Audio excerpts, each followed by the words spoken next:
আমরা এই শীতের সিজনে আমরা অনেকে র্যাকেট খেলি। এই র্যাকেট খেলতে যে র্যাকেটের আঘাত কিন্তু খুবই মারাত্মক। সেটা শরীরের যে অংশে আঘাত করুক না কেন, সেটা আসলে খুবই অনাকাঙ্ক্ষিত ঘটনা ঘটে যায়। আমরা চোখের ডাক্তার হিসেবে আমি আমার 29 বছরের প্র্যাকটিস লাইফে অনেকগুলো পেশেন্ট পেয়েছি যে চোখে আঘাত লাগছে, ব্যাটের আঘাত অথবা কর্ক দ্রুত গতিতে চোখের মধ্যে এসে পড়ছে। পড়ার পরে অনেক সময় চোখের পাতা বা চোখের সাদা অংশটুকু লাল হয়ে যায় বা মনিতে আঘাতপ্রাপ্ত হয়, মনিতে অ্যাব্রেশন হয়। এরকম ক্যাজুয়ালিটি হতেই পারে, যদিও আনএক্সপেক্টেড তারপরে ঘটনা ঘটে। এই সিচুয়েশনে আমিও র্যাকেট খেলি এখনো। যাই হোক, এরকম ঘটনার ক্ষেত্রে আমরা কি করব?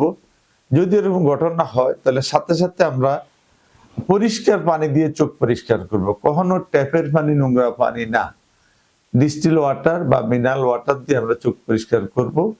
আর চোখ লাল যদি থাকে বা পানি পড়ে, সেক্ষেত্রে আমরা অবেল antibiotic drop, Optimox antibiotic drop চোখে দেওয়া শুরু করব।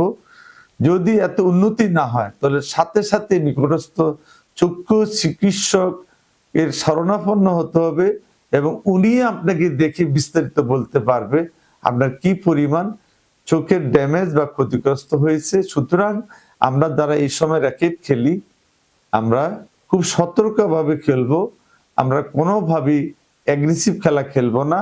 আমরা ব্যাট এবং কর্ক থেকে আমাদেরকে নিজের শরীর এবং চোখ সুরক্ষিত রাখবো। আমরা সবাই ভালো থাকি, নিরাপদে থাকি। ধন্যবাদ।